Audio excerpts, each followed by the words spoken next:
Hello students, welcome to all of you. Here's your science and maths teacher Nancy ma'am. So आज हम class 7th का 6th chapter कर रहे हैं, physical and chemical changes. Physical changes क्या होते हैं? जो हमें दिखते हैं। केमिकल चेंजेस क्या होते हैं? जो इंटरनली होते हैं। इन दोनों में बेसिक डिफरेंस क्या होता है? फिजिकली यानी कि जो बाहर से दिखने वाली चीज़ होती है, किसी भी चीज़ की फिजिकल अपीयरेंस क्या होती है कि वो बाहर से कैसा दिखता है। अब उनमें से कुछ चेंज आता है, that is physical change. And chemical क्या होता है? जिसके अंदर कोई नया सब्सटेंस क्रिएट होता है। ठीक है, अगर पेंसिल को हमने ब्रेक किया तो after the breaking of pencil वो एक पेंसिल ही रहती है, उसके अंदर की प्रॉपर्टीज़ कोई भी चेंज नहीं होती हैं। That is a physical change, यानी कि बाहर से हमें क्या दिखा कि पेंसिल चेंज हो गई है, वो टूट चुकी है। लेकिन केमिकल चेंज क्या होता है?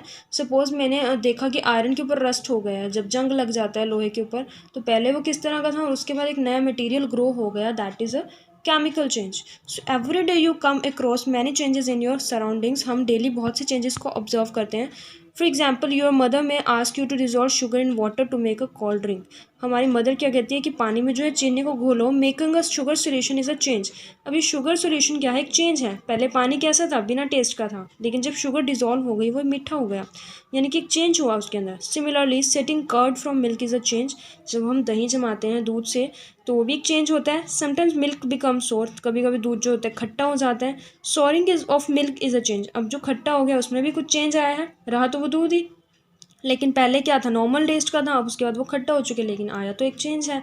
Stretch rubber band also represent a change. एक रबर बैंड को जब हम स्ट्रेच कर देते हैं, खींचते हैं, वो भी एक चेंज के अंडर आता है।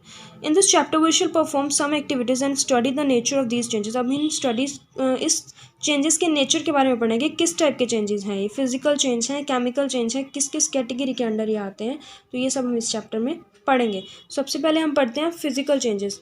Cut a piece of paper in 4 squares. अब हम पीस ऑफ पेपर को 4 स्क्वायर्स में कट करते हैं। Cut each square piece further into 4 pieces. और जब 4 टुकड़े हमने कर दिए, उन चारों को फिर से 4 पार्ट्स में डिवाइड करते हैं।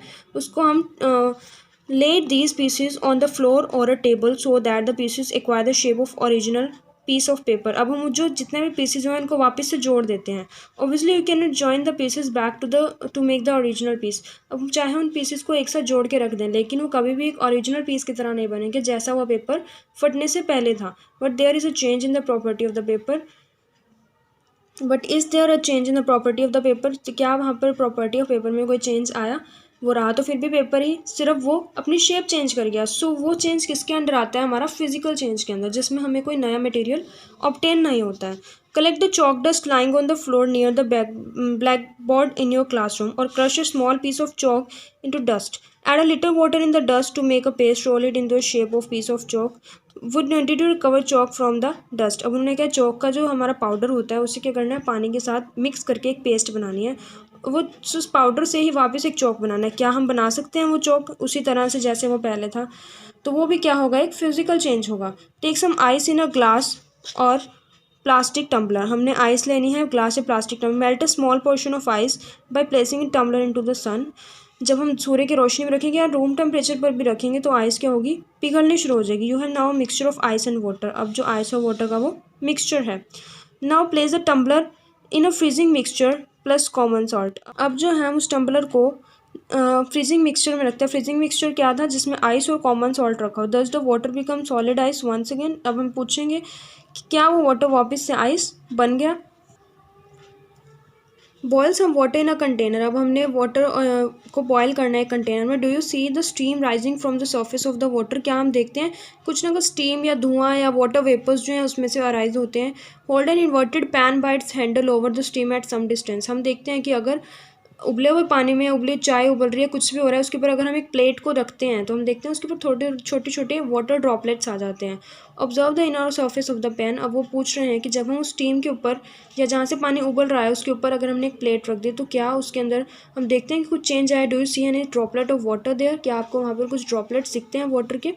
तो इसी तरह के चेंजेस कुछ हम पढ़ते हैं। Properties such as shape, size, colour and state of a substance are called is physical properties. अब फिजिकल प्रॉपर्टीज़ क्या होती हैं? जब किसी भी चीज़ का शेप, वो दिखता कैसे है, साइज, कलर एंड स्टेट, तो इस सब को हम फिजिकल प्रॉपर्टीज़ के अंदर लाते हैं। अगर इन सब चीज़ों में कोई ना कोई चेंज आता है किसी सब्सटेंस के, that is physical change, a change in which a substance undergoes a change in its physical property, यानी कि इन फिजिकल प्रॉपर्टीज़ में अगर कोई चेंज आता है that is a physical change. तो हम क्या लिखेंगे, यहाँ से लेके यहाँ तक एक फिजिकल चेंज है। Physical change is generally reversible. Physical, या एमसीक्यू का क्वेश्चन बन सकता है कि फिजिकल चेंज को हम रिवर्स कर सकते हैं, सब केसेस में नहीं लेकिन ऑलमोस्ट केसेस में हम उसे रिवर्स कर सकते हैं। पानी की अगर बर्फ़ बनाई है तो बर्फ़ से हम वापस पानी भी बना सकते हैं। इस such change no new substances form, इस सारे चेंज में कोई भी नया सब्सटेंस फॉर्म नहीं होता। अगर पेपर को हमने टीयर किया है तो वापस से पेपर ही रहेगा। चौक को हमने अगर पाउडर की फॉर्म में चेंज किया तो फिर भी चौक पाउडर ही रहेगा, कोई हमें नया सब्सटेंस नहीं मिलेगा। इसके अलावा जो केमिकल चेंज है, change with which you are quite familiar is the rusting of iron. एक चेंज जिसके बारे में हम सब जानते हैं, रस्टिंग ऑफ आयरन, जिसके बारे में मैंने चैप्टर की स्टार्टिंग में ही बोला था कि जब लोहे को जंग लग जाता है that is a chemical change. If you leave a piece of iron the open and for some time, अगर हम पीस ऑफ आयरन को रखते हैं कुछ थोड़ी देर के लिए तो हम क्या देखते हैं उसके ऊपर ब्राउनिश सब्सटेंस आ जाता है। थोड़ी देर मतलब कि कुछ दिनों के लिए या कुछ महीनों के लिए, तो उसके ऊपर एक ब्राउनिश सब्सटेंस क्रिएट हो जाता है। ये एक सडन चेंज नहीं है कि अभी रखा और अभी चेंज हो गया, कुछ टाइम ये कंज्यूम करता है। तो इस चेंज को हम बोलते हैं रस्ट, यानी कि जंग लग जाना या फिर rusting. Iron gates of parks and farmlands, iron benches kept in lawns and gardens, almost every article of iron kept in it often gets rusted। कुछ भी जो आयरन का मटेरियल है वो रस्टेड हो जाता है। At home you must have seen shovels and spades getting rusted when exposed to atmosphere for some time। In the kitchen a wet iron pan often gets rusted if left in that state for some time। Rust is not iron, it is different from iron on which it gets deposit. Rust जो है लोहे का नहीं होता है, मतलब लोहा ही rust में चेंज नहीं होता है, लेकिन रस्ट जो होता है एक लेयर होती है जो उस लोहे के ऊपर आ जाती है। Let us consider few more changes where new substances are formed. Get a small piece of thin strip of ribbon of magnesium. Magnesium का एक रिबन लेना है जिसे हम सैंड पेपर से क्लीन करेंगे। Bring the tip near a candle. अब हमें उस मैग्नीशियम रिबन को कैंडल के पास लेके जाना है। जैसे हम उसे पास लेके जाएंगे क्या होगा, it Burns with a brilliant white light. इसके अंदर क्या होगी, एकदम से ब्रिलियंट वाइट लाइट अराइज होगी, जैसे कि हम इस डायग्राम में देख सकते हैं। एकदम से क्या हुआ है, यहाँ पर ब्रिलियंट वाइट लाइट अराइज हुई है। तो ये क्या चीज़ है, when it is completely burn it leaves behind a powdery ash. जब वो कैंडल के पास गया थोड़ा बर्न होना शुरू हुआ, लेकिन जब पूरी तरह से बर्न हो जाएगा उसके बाद ये पाउडरी ऐश, पाउडरी राख हमें ऑब्टेन कराएगा।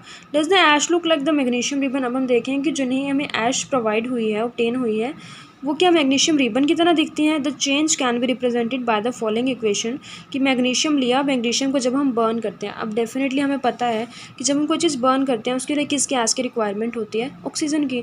जब हम एक रिएक्शन लिखेंगे तो पहले मैग्नीशियम लिया, उसको ऑक्सीजन के साथ रिएक्ट करवाया, प्लस का मतलब होता है कि हम इसे ज्वाइन कर रहे हैं। ऑक्सीजन ही क्यों लिया, बिकॉज ऑक्सीजन की प्रेजेंस ज़रूरी होती है बर्निंग के लिए। तो जब मैग्नीशियम को ऑक्सीजन के साथ बर्न करेंगे दैट इज़ मैग्नीशियम ऑक्साइड हमें मिलेगा। कलेक्ट द ऐश। अब जो ऐश था वो क्या था, मैग्नीशियम ऑक्साइड था, बिकॉज मैग्नीशियम को बर्न किया ऑक्सीजन की प्रेजेंस में, MgO मिला, मैग्नीशियम ऑक्साइड मिला, दैट इज़ ऐश मिली, यानी कि राख मिली। अब इस ऐश को हमने कलेक्ट करना है और उसको वाटर के साथ मिक्स करना है।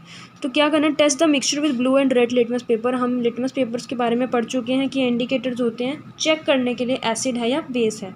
क्या उस जब वाटर और ऐश के मिक्सचर में हमने लिटमस पेपर को टेस्ट किया तो क्या वो रेड से ब्लू हुआ या ब्लू से रेड हुआ। अगर रेड से ब्लू होता तो वो बेस था और ब्लू से रेड होता तो वो एसिड था। On the basis of this test how do you classify the aqueous solution acidic और बेसिक। इस टेस्ट के बेस पर हम कैसे क्लासिफिकेशन कर सकते हैं कि एसिडिक है या बेसिक है। On dissolving the ash in water forms a new substance. अब जब ऐश को वाटर के साथ हम डिजोल्व करेंगे एक नया सब्सटेंस मिलेगा। पहले हमने मैग्नीशियम को क्या किया था, ऑक्सीजन के साथ बर्न किया था, MgO मिला था। अब वो MgO जो हमें मिला था, ऐश मिली थी, उसको हमने वाटर के साथ मिक्स किया था, क्योंकि MgO प्लस वाटर यानी H2, तो हमें क्या मिल जाएगा, magnesium hydroxide, that is MgOH2। Magnesium hydroxide is a basic. अब ये मैग्नीशियम हाइड्रोक्साइड क्या था, बेसिक सॉल्यूशन था जिसको हमने लिटमस पेपर पे टेस्ट किया था। पहले हमने मैग्नीशियम को ऑक्सीजन के साथ बर्न करवाया, Mg को O2 के साथ करवाया तो मैग्नीशियम ऑक्साइड मिला। अब उस ऐश को यानी कि इस MgO को वाटर के साथ मिक्स किया, यानी कि MgO प्लस वाटर, तो हमें क्या मिल गया, मैग्नीशियम हाइड्रोक्साइड। और इसको हमने लिटमस पेपर पे टेस्ट किया। टेस्ट करने के बाद इसने क्या किया, रेड को ब्लू में चेंज कर दिया, दैट इज़ ये एक बेसिक सॉल्यूशन है। सो नेक्स्ट पार्ट हम नेक्स्ट वीडियो में कंटिन्यू करेंगे। Thank you.